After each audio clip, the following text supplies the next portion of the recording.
In January 2023, the Blue Valley community will have an opportunity to invest in facilities, safety, and technology through a no tax rate increase bond election. Today, we are here to learn more about the bond, how it's a no tax rate increase, and what facility projects are included in this bond. I'm Kristi McNerlin, Chief Communications Officer with Blue Valley Schools, and today I have three guests with me. Let's start by meeting each of them. Kyle, let's start with you. Why don't you share your name and your work in Blue Valley? Yes, my name's Kyle Hayden. I am the Deputy Superintendent. I'm primarily in charge of finance and operations for the school district. Thank you and welcome. Jake, how about you? Yeah, I'm Jake Slobodnik, Executive Director of Operations, and I help manage an amazing team that oversees all of our facilities and operations, our grounds, maintenance, custodial, design and construction, transportation, food service, a little bit of everything here in Blue Valley. All right, thank you. Jeremy, tell us what you bring to the table here. Yeah, hi, I'm Jeremy McFadden, Executive Director of Finance for Blue Valley. Been with the district for about a year, work in the budget and finance department. All right, welcome. Well, thank you, all three of you, for joining us today so that we can share some information about the upcoming bond election. I say we start with the basics. Kyle, why don't you tell us what is a bond? Well, I would equate a bond to being very similar to a homeowner's mortgage. And so when you're purchasing a house, in many cases, you need to lend money over a certain duration. For the school district, a bond is a means of borrowing money for large scale projects. It's really one of our only methods of being able to generate funds for large scale projects, including new schools, building additions, maintaining our schools, new technology purchases, so on and so forth. So historically, the district has pursued bonds, elections, and for different amounts, varying amounts, and pay back those bonds over the course of a 20-year period. All right, thank you. That's a great explanation. Jeremy, we talk about the different ways that we can pay for different needs of the district. And oftentimes we refer to it as the three buckets of money. What does that mean? Yeah, Kristi, it's a good question. School finance in Kansas can be a bit complex, but simplifying the three buckets.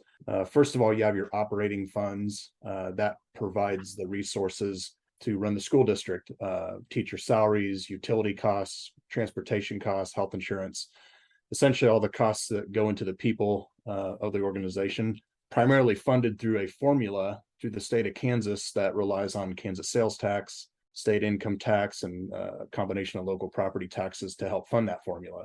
So that's really the first bucket, is the operating funds. The second bucket we refer to as our capital outlay funds. This is a local tax levy that Blue Valley patrons, taxpayers pay every year. It provides basic maintenance related resources, for HVAC, boilers, cost of custodial and maintenance staff, a lot of those resources that go into supporting, roughly the $1.3 billion of insured value of our facilities that we have. So the resources from the capital outlay fund annually bring in about $30 million approximately, and that's due to a cap placed on that fund. So it provides basic funding out of the capital outlay fund for our facilities and custodial staff. And then the last bucket of funds is the bond funds. This is, as Kyle mentioned, where local voters have an opportunity to invest in new school construction, additional major infrastructure project upgrades, safety and security, major IT initiatives. Those things are funded through bond that has no cap. We essentially put that in front of the voters and ask for their approval. All right. Well, I want to emphasize something because it's a question as we've been out doing presentations that I get asked often, and I don't know if you guys have as well, but can we use bond funds to increase teacher salaries or to pay for teacher salaries? Good question. And the answer is no. Federal and state law does not allow us to use bond monies to compensate our teachers more or to hire more teachers for smaller class sizes. All right, thank you. And I know the operational funds are where that comes from. And so that's the bucket that those teacher salaries come from. I appreciate that feedback. Now let's go on to project lists. So now that we know the buckets of money, this one in particular, the bond bucket, has a lot of projects on the plate for voters to take a look at and consider. Jake, can you tell us a little bit more about, how this project list was even developed? Yeah, it's been a really fun process, and it's been about a year in the making. We actually went back all the way to the 2005 bond and started looking at that list, as well as the 2012 and the 2020. And we looked at projects that may have been on an early list that maybe didn't make the cut to be presented before our patrons at that time.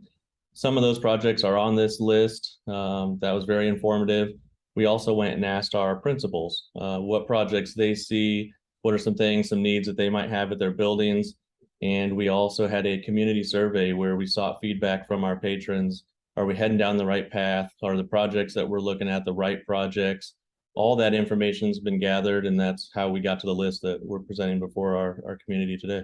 Okay, so we have a project list, and the total amount for the bond is $251,250,000. We also know this will be a no tax rate increase bond. Jeremy, can you explain to listeners how this is a no tax rate increase? What's your best explanation? Yeah, it comes down to two variables. The first one is as Blue Valley continues to grow, especially in the southern portion of the district, there's more residential and commercial taxpayers added to the tax base that helps spread out the costs of additional debt. So essentially, we have more taxpayers helping to carry the burden. The second variable is each year as Blue Valley makes additional annual debt service payments on previous bond issues, that reduces the overall outstanding debt of the district. And so we've structured this bond to essentially ask for an additional $251 million that does not increase the existing tax rate. So as debt is being repaid, we're making a reinvestment in our facilities in our district not to exceed the current tax rate.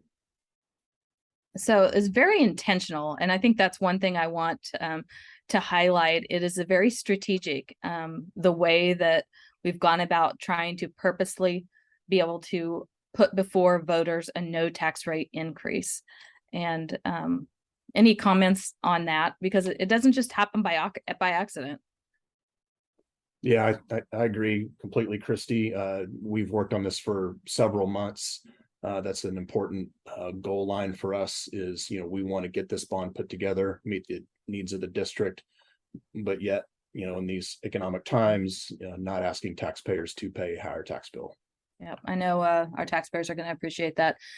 Let's go back to the facilities projects within the bond. I know the facilities projects could generally fall into three categories: new facility, facility additions, or enhancements and maintenance. Kyle, tell me more about the new facility that is a signature project in this bond. Absolutely. So we're excited about our new middle school that would be constructed in the Blue Valley Southwest feeder. As Jeremy had mentioned, we have, growth in our southern part of our district, and that enrollment growth in that area has put stress on Aubrey Bend Middle School and the capacity within Aubrey Bend. And because of that, it's time to build a new middle school in that Blue Valley Southwest feeder. So this would be the second middle school in that area. And we're excited about the opportunity to design that and construct a facility that people can be proud of. Thank you. Jake, there are several exciting projects that would be additions or enhancements to facilities across the district. Can you share some of the highlights of those projects? I know that we don't have enough time to share them all, but give us some of the best highlights you got. Yeah, absolutely. We're excited about that middle school, but we've got so many other projects that really impact all of our facilities throughout the district. We've got an early childhood center expansion within the existing footprint of our Hilltop Learning Campus that is due to enrollment growth within that early childhood program. We're looking at a new auxiliary gymnasium at Blue Valley Southwest and Blue Valley West that finishes up our additional high school gymnasiums. We already did 3 of those in the 2020 bond. We're looking at multi-purpose additions at all of our middle schools. This bond will start that process. We're targeting 3 in this bond. Blue Valley North, we're looking at a performing arts addition. That's due to, again, program growth and to make them equitable among their peers within Blue Valley. Special education modifications district-wide. high school career and technical education upgrades. And we're looking to get rid of those mobiles, primarily all those mobiles that are at our elementary schools. So a lot of exciting projects on the bond here. Fantastic. Thank you. You mentioned the special education modifications. Who can tell me, how did you guys decide what those modifications are going to be? How's that decided? Well, first of all, Jake mentioned the Hilltop Learning Center. So that's early childhood is part of the special education program, and he talked about the expansion of that. And so that's one element.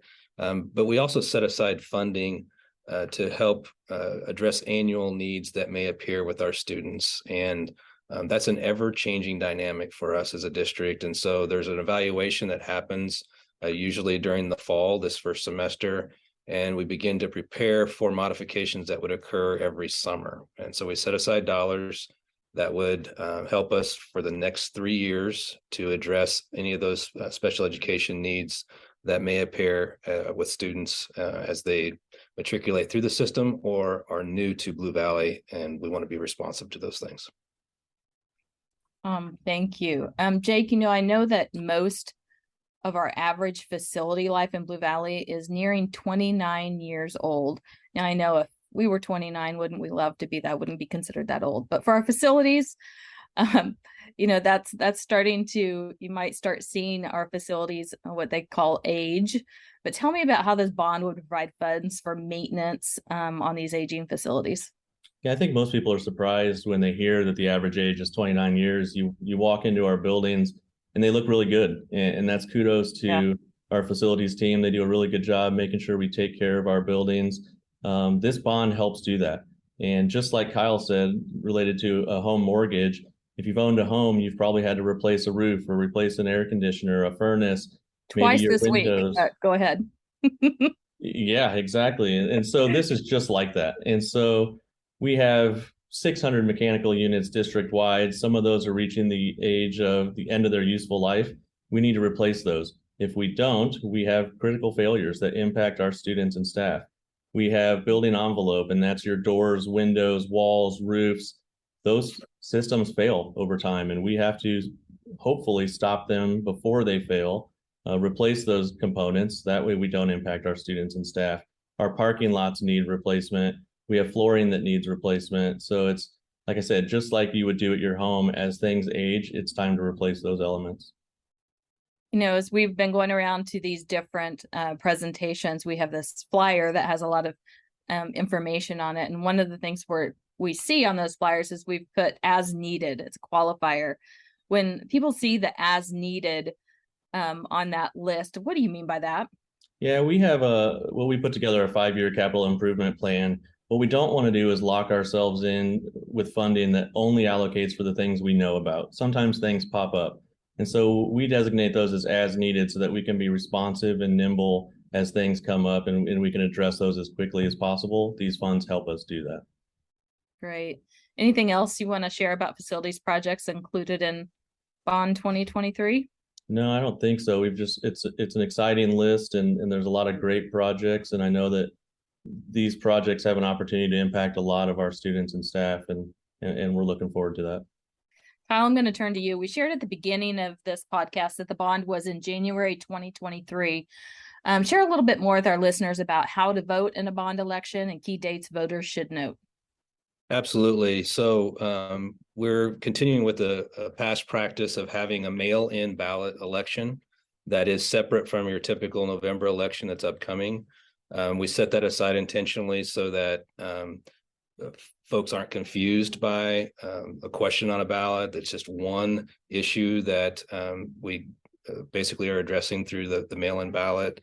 It comes directly to your home or to your post office box, and you're able to essentially mark it, sign it, put it back in the mail, and you're done.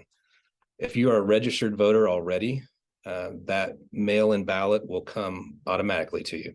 If you're not registered, you would need to register before January 1st to receive that mail-in ballot automatically to your mailbox or post office box. You also have a window of opportunity between January 1st and January 11th to go directly to the Johnson County Election Office and register to vote and receive a ballot at that point in time. Ballots will go out on or around January 11th and would need to be returned by noon on January 31st. All right. And another thing I've been hearing is sometimes we're questioned about, do you have to register specially for this particular bond election? When we say register to vote, if you're a registered voter in Kansas, you know, you don't have to register just for this bond election, correct? Absolutely. Yeah. So if you're registered to vote for this November election, you're good to go. All right. Well, thank you all. That's a lot of information. I appreciate you taking the time to share a little more about Bond 2023 and the facilities projects that make up the bond. In future episodes, we'll learn more about the safety and technology projects that are included in Bond 2023. Listeners can learn more about Bond 2023 by visiting www.bluevalleyk12.org/bond. And on the webpage, you will find an informational video, a complete list, school project specific lists, and more. So be sure to check that out. That's all we have for today's episode, and we'll catch you next time.